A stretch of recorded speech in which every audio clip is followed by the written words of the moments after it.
Hello दोस्तों, मैं हूं जितेन पाटीदार। आर्यभट्ट एकेडमी ग्रुप में आप सभी दोस्तों का स्वागत है। आज हम इतिहास का पार्ट 3 पढ़ने जा रहे हैं, जिसमें गवर्नर के बारे में आगे पढ़ेंगे। अगर वीडियो अच्छा लगे तो लाइक और शेयर जरूर करें। प्रतियोगी परीक्षाओं की शुरुआत किसने की थी? प्रतियोगी परीक्षाओं की शुरुआत लॉर्ड डलहौजी।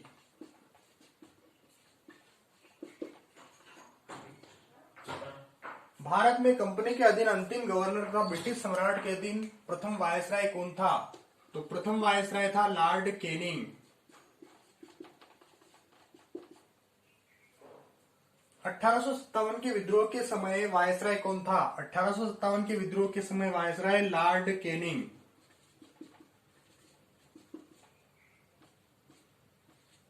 यहां पर कंपनी को हटाकर भारत का शासन सीधे ब्रिटिश सम्राट के हाथों में चला गया था।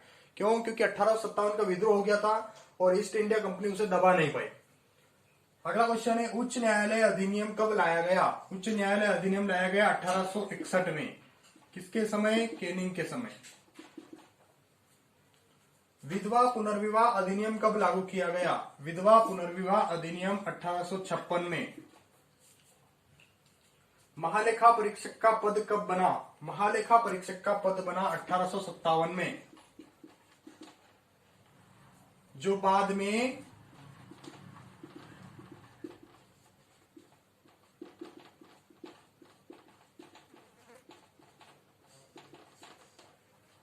नियंत्रक एवं महालेखा परीक्षक बना। मुगल सम्राट के पद को समाप्त कब किया गया? मुगल सम्राट के पद को समाप्त किया गया 1858 में।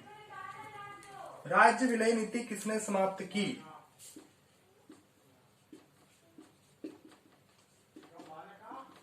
लॉर्ड कैनिंग ने। भारत एवं यूरोप के मध्य प्रथम समुद्री टेलीग्राफ सेवा की शुरुआत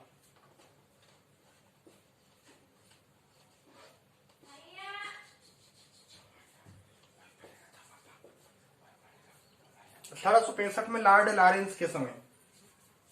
भारत में अंग्रेजों के समय प्रथम जनगणना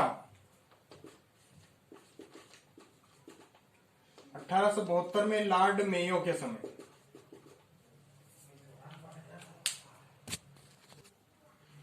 हमारा अगला क्वेश्चन है, पंजाब का प्रसिद्ध कूका आंदोलन किसके समय हुआ? पंजाब का प्रसिद्ध कूका आंदोलन किसके समय हुआ? तो पंजाब का प्रसिद्ध कूका आंदोलन हुआ था लॉर्ड नॉर्थब्रुक के समय।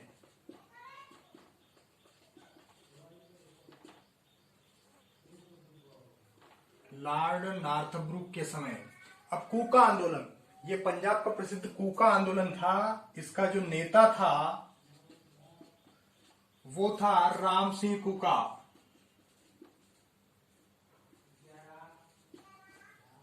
और इस आंदोलन को कूका आंदोलन इसलिए कहा गया क्योंकि राम सिंह ने गाय के बछड़ों को बचाने के लिए एक आंदोलन शुरू किया था और उस कारण से उसका नाम क्या कर दिया गया? कूका आंदोलन। ओवन मेरिडिथ के नाम से किसे जाना जाता है? ओवन मेरिडिथ के नाम से लॉर्ड लीटन को जाना जाता है।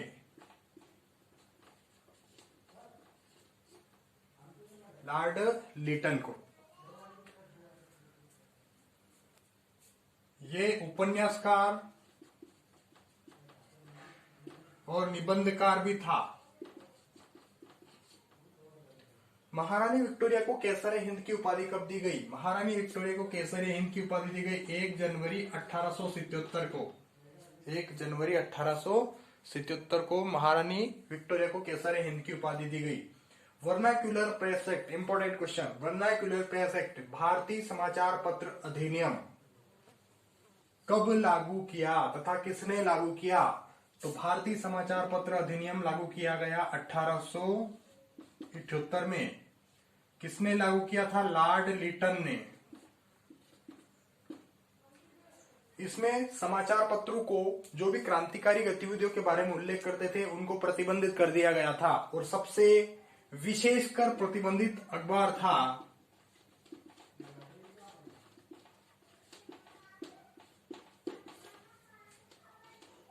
सोम प्रकाश।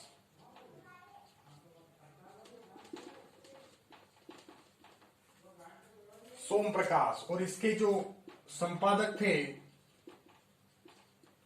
वो थे ईश्वर चंद विद्यासागर।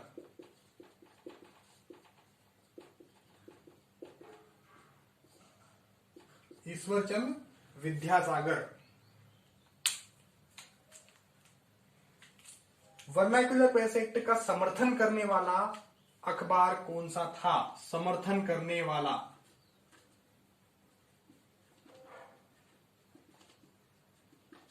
तो ये था पायनियर।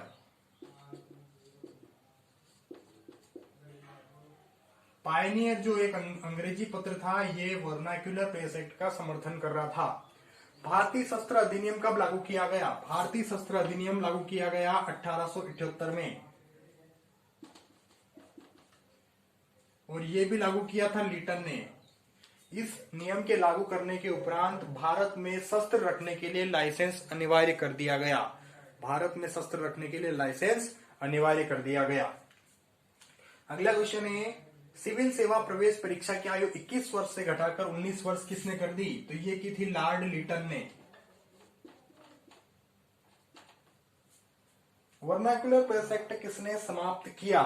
लागू किसने किया था? लीटन ने। समाप्त कौन करेगा? तो समाप्त करने वाला व्यक्ति था लॉर्ड रिपन। लॉर्ड रिपन ने इसे समाप्त किया था। अगला क्वेश्चन है, स्थानीय स्वशासन का जनक किसे कहा जाता है? ये भी इंपॉर्टेंट क्वेश्चन है, बहुत बार एग्जाम में आया हुआ है। स्थानीय स्वशासन का जनक किसे कहा जाता है?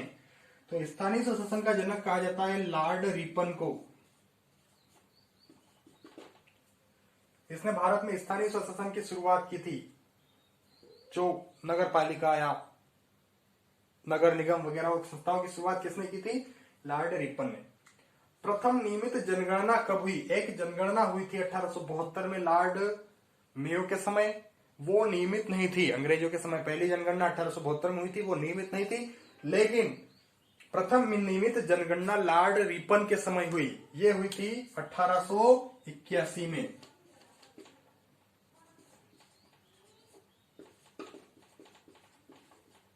और इसके उपरांत हर 10 वर्ष में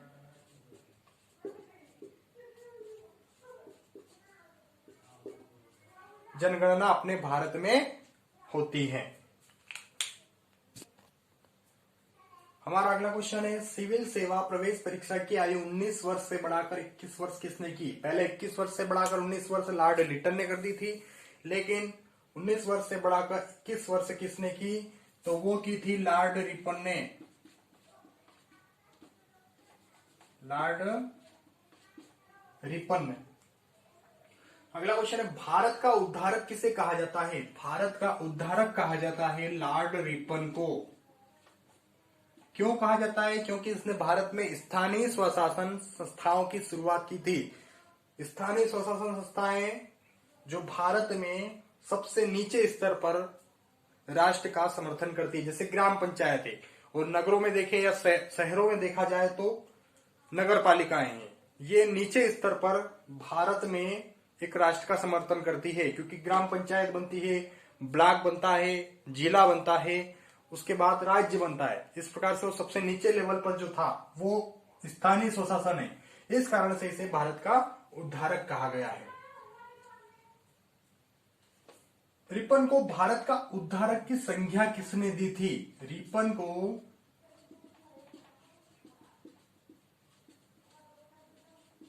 भारत का उद्धारक की संज्ञा किसने दी थी? तो वो दी थी फ्लोरेंस नाइटिंगेल ने। वो दी थी, किसने दी थी? फ्लोरेंस नाइटिंगेल ने।